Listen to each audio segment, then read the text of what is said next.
आज हम आपको एक ऐसे मुद्दे से रूबरू करवाना चाहते हैं जो बहुत ही गंभीर और संवेदनशील मुद्दा बना हुआ है।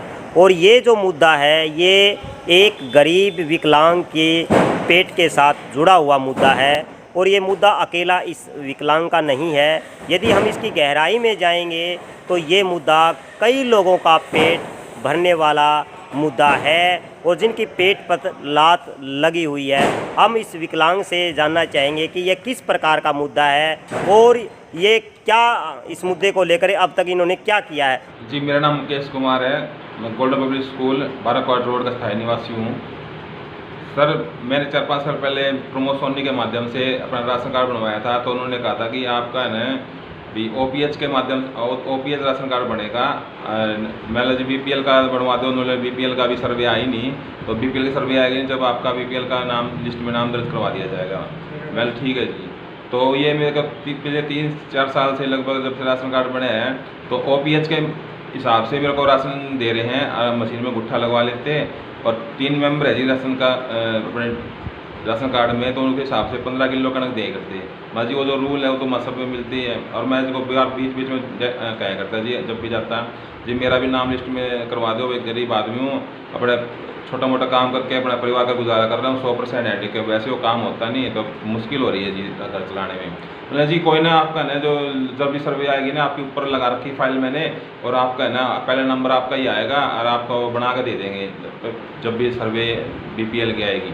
चिंता ना करो। मैं ठीक है जी, मैंने इसका आँख मीच के विश्वास कराया जी इस बंदे पे। तो अब मुझे पता चला जी कुछ टाइम पहले ही कि सरकार जो लिंक दे रखे हैं राशन कार्ड नंबर डाल के पता करने के, तो वो लिंक सरकार के लिंक पेमेंट अपना राशन कार्ड का नंबर डाला जी, तो उसमें लिस्ट निकल के आई है।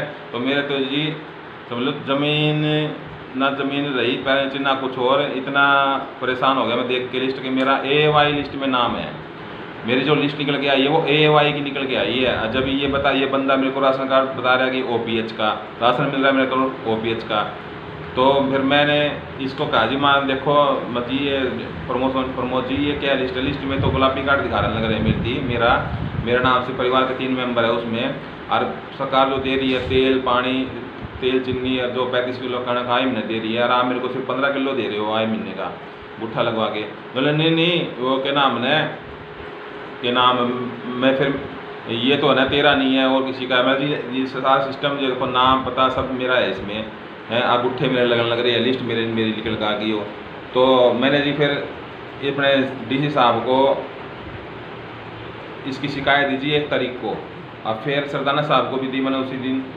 तो सरदाना साहब ने DC साहब को भेज दिया और DC महोदया ने SDM कार्यालय में वो शिकायत ट्रांसफ़र कर दी जी।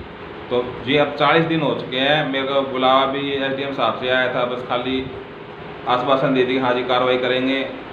तो अभी तक 40 दिन हो गए जी, अब कोई कार्रवाई नहीं हुई। और ये बंदा मेरे घर पे आके मेरे को इतना परेशान कर रहा है भी जो सर तूने जो दी है ना शिकायत उसको वापसी ले ले। हमें को लोभ लालच दे रहा था भाई इतना वो दे दूंगा ये कर दूंगा तो शिकायत वापसी ले। मैं मेरे को शिकायत मेरे को इंसाफ चाहिए।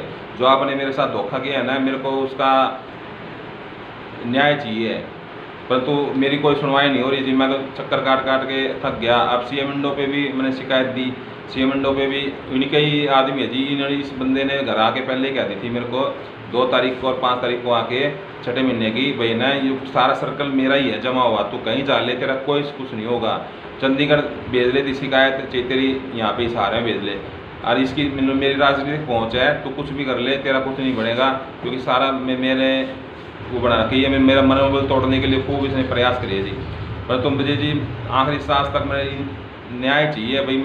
मेरे साथ साथ मुझे पता लगा है कि और भी लोग बहुत आ रहे हैं कि वे भी बता रहे हैं उन्होंने मेरे साथ भी हमारे साथ भी ऐसे कर दिया, हमारे साथ भी ऐसे कर दिया। भाई जो भी शिकायत करता है ना इसकी अपने पहुँच की वजह से उनका पीछे का रिकॉर्ड ही साफ करवा देता है फूड सप्लाई विभाग में। उनका राशन कार्ड में ना तो ऑनलाइन छोड़ता है वो भी साफ, और जो ना फाइलें भी गायब करवा देता है जो भी इसकी शिकायत करता है। तो मुझे जी इंसाफ चाहिए। मेरे साथ जो भी और लोग अक्षम लोग और जो अशिक्षित लोग हैं जिनको बेचारों को पता ही नहीं भाई हमारे किस लिस्ट में है क्या कुछ है, ये 90% लोगों का माल खाने लग रहा है इस टाइम। 10% लोगों को ही देता होगा उनका जो सही राशन है, और 90% लोगों का सारा माल अपने हजम कर रहा है। और ये इसके अकेले की बस की बात नहीं है जी, इसके साथ ये कह रहा है मेरे राजनीतिक पहुँच है, मेरे अफसरों पे भी सारी जमी जमाई पैंठ है, तो ये उसी का फ़ायदा उठा रहे हैं। तो मैं सरकार से यही DC महोदया से और प्रशासनिक अधिकारियों से यही गुजारिश है कि इसके सख्त से सख्त कार्रवाई करें इसकी। और 40 दिन हो गए जी मैंने इनको शिकायत दी हुई, प्रशासन को भी, अभी तक कोई उनका जवाब नहीं आया है। 40 दिन से ऊपर हो गए हैं। सर अब मेरा नाम चंद्र प्रकाश है, मैं जो है ना वार्ड 6 से हूँ, और इसकी जो शिकायतें हैं ये डिपो के प्रति, ये सरासर सारी की सारी शिकायतें बिल्कुल सत्य हैं, बिल्कुल सत्य हैं, जो कि सच्चाई का प्रतीक है। क्योंकि इसने बहुत से सालों से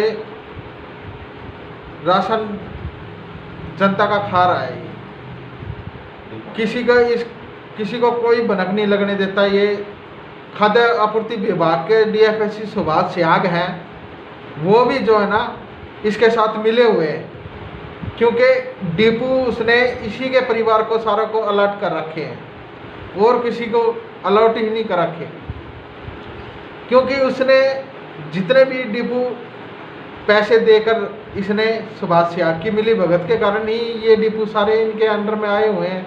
और इन्हीं से जो है ना, ये जब एक डिपू वाले के पास 70 करोड़ की प्रॉपर्टी कहाँ से आ सकती है, ये एक लेटर था जो प्रधानमंत्री से आया हुआ था, और इसने इसकी भी जांच जो है ना आपके खुद के अधिकारियों से करवाकर इसको भी एप्लीकेशन का इसका निपटारा कर दिया गया है। यह वर्ड लिख दिए हैं इसने वहाँ पे, जो कि इसकी जांच के लिए स्पेशल मैंने एक RTI लगाई थी, लेकिन इस RTI का सुभाष सियाग ने अभी तक कोई जवाब नहीं दिया। ये जो RTI लगाई थी इसका अभी तक इसका कोई जवाब नहीं दिया गया। इसके सारे ऑप्शन मैंने पूछे थे, इससे 10 बिंदुवार पूछे गए थे RTI से, लेकिन उनका कोई जवाब नहीं दिया गया। और इसके ऊपर ये राशन बेचता हुआ पकड़ा गया था, इसके ऊपर मुकदमा भी दर्ज है, FIR दर्ज है इसका मुकदमा नंबर है 1192 18/12/2009 में 18/12/2009 में 420, 406, 467 और 468 और 471 और 506 IPC 7/10/55 EC एक्ट दर्ज हुआ था। दर्शन सिंह IFS विनेज इंस्पेक्टर, असराज इंस्पेक्टर और खाद्य विभाग हिसार की। इसमें इसने आपके पिताजी का नाम फकीर चंद लिखवाया हुआ है, जो कि इसके पिताजी का नाम लक्ष्मण दास है। ये आपके बाप का नाम भी जो है ना बदल कर हर जगह एप्लीकेशन में लिखवाता है।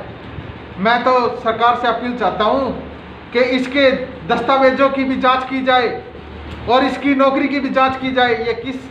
ये बंदा किस पोस्ट पे लगा हुआ है, ये कब लगा था और ये किस डिपार्टमेंट में कब इसकी बदली हुई, कहाँ इसकी बदली हुई, इनका सभी का रिकॉर्ड होना चाहिए। जो बंदा 32 दिन जेल में रहने के बावजूद भी उसने तनख्वाह प्राप्त कर ली, ऐसे बंदे का, ऐसे